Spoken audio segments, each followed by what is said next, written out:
Olá, meus irmãos, dando sequência em nossos devocionais, faremos agora a leitura do livro de Atos, no capítulo 7, do verso 1 até o verso 53. A palavra do Senhor diz assim: Então lhe perguntou o sumo sacerdote: Porventura é isto assim? Estevão respondeu: Varões, irmãos e pais, ouvi.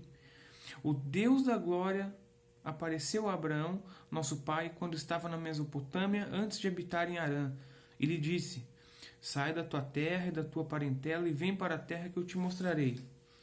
Então saiu da terra dos caldeus e foi habitar em Harã. E dali, com a morte de seu pai, Deus o trouxe para esta terra em que vós agora habitais. Nela não lhe deu herança, nem sequer o espaço de um pé, mas prometeu dar-lhe a posse dela e depois dele a sua descendência, não tendo ele filho. E falou Deus que a sua descendência seria peregrina em terra estrangeira, onde seriam escravizados e maltratados por 400 anos. Eu, disse Deus, julgarei a nação da qual forem escravos, e depois disto sairão daí e me servirão neste lugar. Então lhe deu a aliança da circuncisão, assim nasceu Isaque, e Abraão circuncidou ao 8º dia. De Isaque procedeu Jacó, e deste os 12 patriarcas. Os patriarcas, invejosos de José, venderam-no para o Egito, mas Deus estava com ele e livrou-o de todas as suas aflições, concedendo-lhe também graça e sabedoria perante Faraó, rei do Egito, que o constituiu governador daquela nação e de toda a casa real. Sobreveio, porém, fome em todo o Egito, e em Canaã houve grande tribulação, e nossos pais não achavam mantimentos. Mas, tendo ouvido Jacó que no Egito havia trigo, enviou pela primeira vez os nossos pais. Na segunda vez, José se fez reconhecer por seus irmãos e se tornou conhecida de Faraó a família de José. Então José mandou chamar a Jacó, seu pai, e toda a sua parentela, isto é, 75 pessoas. Jacó desceu ao Egito e ali morreu ele e também nossos pais. E foram transportados para Siquém e postos no sepulcro que Abraão ali comprara a dinheiro aos filhos de Hamor. Como, porém, se aproximasse o tempo da promessa que Deus jurou a Abraão, o povo cresceu e se multiplicou no Egito, até que se levantou ali outro rei que não conhecia a José. Este outro rei tratou com astúcia a nossa raça e torturou os nossos pais, a ponto de forçá-los a enjeitar seus filhos, para que não sobrevivessem. Por esse tempo nasceu Moisés, que era formoso aos olhos de Deus. Por 3 meses foi ele mantido na casa de seu pai. Quando foi expulso, a filha de Faraó o recolheu e criou como seu próprio filho. E Moisés foi educado em toda a ciência dos egípcios e era poderoso em palavras e obras. Quando completou 40 anos, veio-lhe a ideia de visitar seus irmãos, os filhos de Israel. Vendo um homem tratado injustamente, tomou-lhe a defesa e vingou o oprimido, matando o egípcio. Ora, Moisés cuidava que seus irmãos entenderiam que Deus os queria salvar por intermédio dele. Eles, porém, não compreenderam. No dia seguinte, aproximou-se de uns que brigavam e procurou reconduzi-los à paz, dizendo: Homens, vós sois irmãos, por que vos ofendeis uns aos outros? Mas o que agrediu o próximo repeliu, dizendo: Quem te constituiu autoridade de juiz sobre nós? Acaso queres matar-me como fizeste ontem ao egípcio? A estas palavras Moisés fugiu e tornou-se peregrino na terra de Midian, onde lhe nasceram 2 filhos. Decorridos 40 anos, apareceu-lhe no deserto do Monte Sinai, um anjo por entre as chamas de uma sarça que ardia. Moisés, porém, diante daquela visão, ficou maravilhado e, aproximando-se para observar, ouviu-se a voz do Senhor: Eu sou o Deus dos teus pais, o Deus de Abraão, de Isaque e de Jacó. Moisés, tremendo de medo, não ousava contemplá-la. Disse-lhe o Senhor: Tira a sandália dos pés, porque o lugar em que estás é terra santa. Vi, com efeito, o sofrimento do meu povo no Egito, ouvi o seu gemido e desci para libertá-lo. Vem agora e eu te enviarei ao Egito. A este Moisés, a quem negaram reconhecer, dizendo: Quem te constituiu autoridade de juiz? A este enviou Deus como chefe e libertador, com a assistência do anjo que lhe apareceu na sarça. Este os tirou, fazendo prodígios e sinais na terra do Egito, assim como no Mar Vermelho, e no deserto, durante 40 anos. Foi Moisés quem disse aos filhos de Israel: Deus vos suscitará dentre vossos irmãos um profeta semelhante a mim.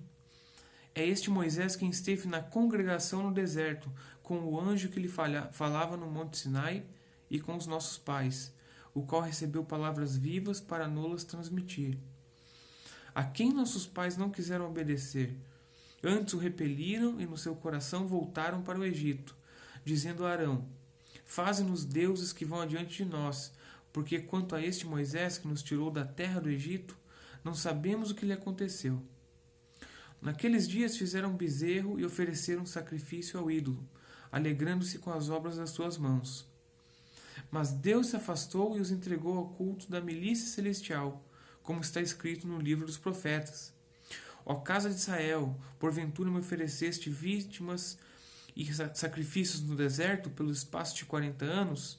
E acaso não levantastes o tabernáculo de Moloque e a estrela do deus Renfã, figuras que fizestes para as adorar? Por isso vos desterrarei para além da Babilônia. O tabernáculo do testemunho estava entre nossos pais no deserto, como determinara aquele que disse a Moisés que o fizesse segundo o modelo que tinha visto, o qual também nossos pais, com Josué, tendo-o recebido, o levaram quando tomaram posse das nações que Deus expulsou da presença deles, até aos dias de Davi. Este achou graça diante de Deus e lhe suplicou a faculdade de prover morada para o Deus de Jacó. Mas foi Salomão quem lhe edificou a casa. Entretanto, não habita o Altíssimo em casas feitas por mãos humanas, como diz o profeta: o céu é o meu trono e a terra o estrado dos meus pés. Que casa me edificareis, diz o Senhor, ou qual é o lugar do meu repouso? Não foi porventura a minha mão que fez todas estas coisas? Homens de dura cerviz e incircuncisos de coração e de ouvidos, vós sempre resistis ao Espírito Santo. Assim como fizeram vossos pais, também vós o fazeis. Qual dos profetas vossos pais não perseguiram? Eles mataram os que anteriormente anunciavam a vinda do justo, do qual vós agora vos tornastes traidores e assassinos, vós que recebestes a lei por ministério de anjos e não aguardastes. Pois bem, irmãos, é uma passagem bastante grande, né? Cheia de narrativas específicas do Antigo Testamento, do período dos patriarcas. E é interessante, né? Pois é uma defesa que Estevão faz, né? Perante o Sinédrio, justamente daquilo que haviam dito que ele que eram os crimes, né, praticados por ele, que ele desconsiderava a lei, que ele não cria no Deus de Israel, né, verdadeiramente, que ele cria num outro tipo de Deus, que a forma de adoração era uma forma diferente, que não cumpria aqueles padrões estabelecidos, né, lá no Pentateuco. Todas essas coisas eram argumentos levantados contra Estevão. E Estevão faz essa fala aqui, uma fala muito prolífica, né? E realmente a gente tem como que uma síntese de uma série de coisas que, apresentadas aqui nessa teologia de Estevão, nos mostram pelo menos alguns temas principais que são os pontos que nós vamos ressaltar hoje aqui, brevemente, né? O primeiro ponto, né, o primeiro tema principal aqui que nós vemos é a questão de Deus. Ele fala acerca de Deus, vinculando a divindade a Abraão, a José, a Moisés, mostrando que o ministério daqueles homens do passado eram ministérios de Deus. Realmente eles haviam sido comissionados por Deus para que agissem em meio ao povo, fossem realmente os profetas, aqueles por meio de quem Deus falava com o povo, os instruía, né? Então, dessa forma, Estevão está mostrando aqui que da parte dele havia uma reverência em relação a Deus, né?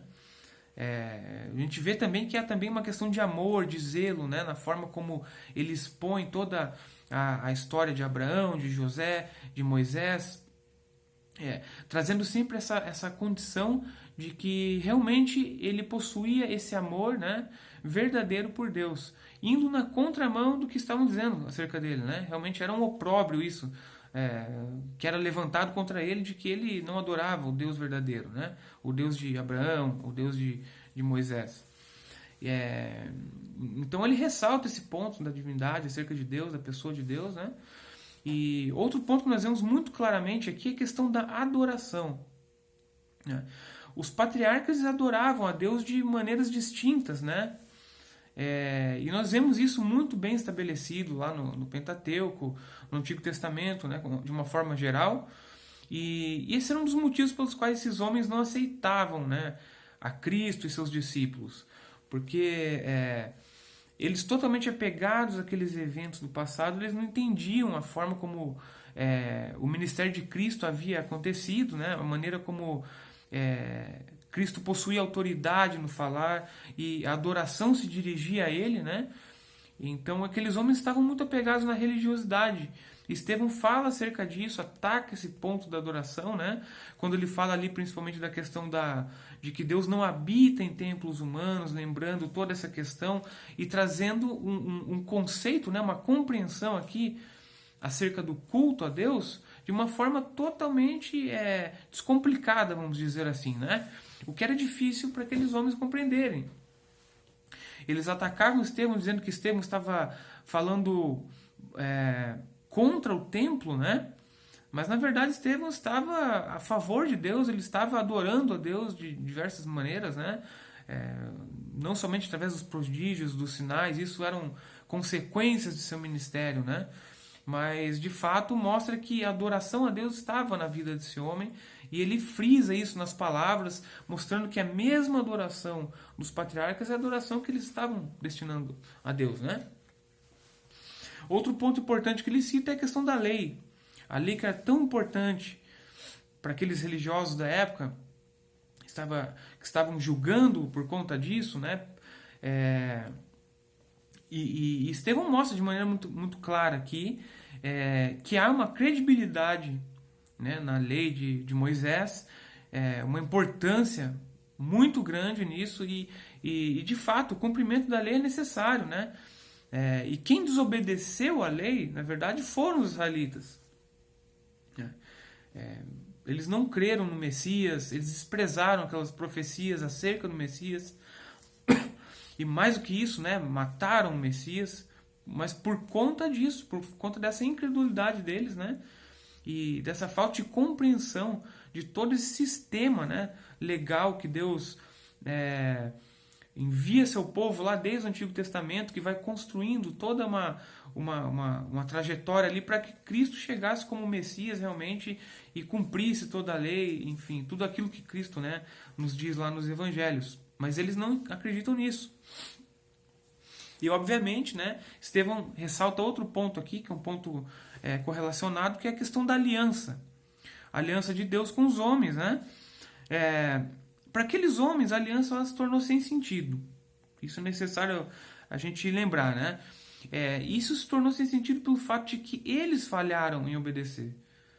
Eles acusam a Cristo de não obedecer à lei, acusam os apóstolos de não obedecerem à lei, estão acusando Estevão aqui, mas na verdade quem não obedeceu à lei foram eles, né? E de fato eles que quebraram essa aliança. Então a aliança com Deus, ela realmente ela se mostra plena em Cristo, e eles estão impossibilitados de entenderem isso por conta que desde lá de trás eles vêm quebrando a lei, né? Cristo só mostra que o homem é incapaz de cumprir a lei, e ele supra essa lacuna, aplicando sobre cada um desses homens eleitos, né, essa família da fé, cada um desses pecadores, a justificação. Mas esses homens não têm essa compreensão.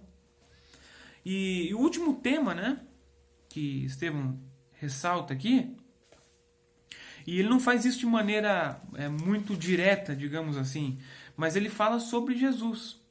Nós vemos várias referências aqui inconfundíveis, né? Falando acerca de Cristo, quando se refere a Moisés, quando se refere realmente o filho da descendência, né?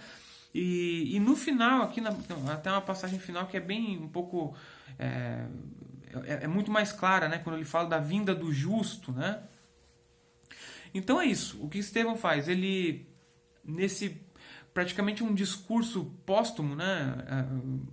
Ali ele sabe, né, que o que espera por ele, E é interessante pensarmos isso, ao invés de ficar lamentando a sua morte, a sua condenação, né? Ele sabia que morreria ali dali a uns instantes, provavelmente, né? Ele expõe todas as verdades para aqueles homens, né? Ele não está tentando pegar eles pela mão e dizer assim, olha, creiam em Cristo. Mas não, ele traz um panorama lá de trás, mostrando o tamanho do equívoco do povo de Israel, né? No sentido de que eles estavam entendendo a vinda de Cristo como algo irrelevante, né? Mas que na verdade era o cumprimento de tudo aquilo que eles diziam defender, né? Então é muito interessante. Há uma teologia muito clara aqui nesse discurso de Estevão.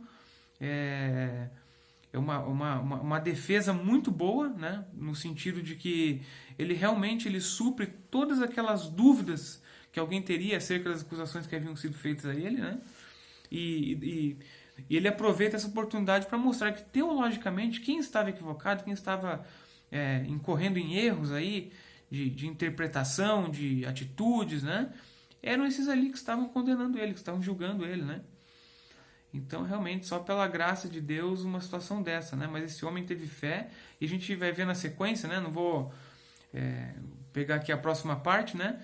Mas que realmente um homem que se entregou a Deus, né? Entregou a sua mensagem e realmente o fez com todo o seu coração. Então, isso, irmãos, que possamos refletir nessas palavras, em todos esses conceitos, né?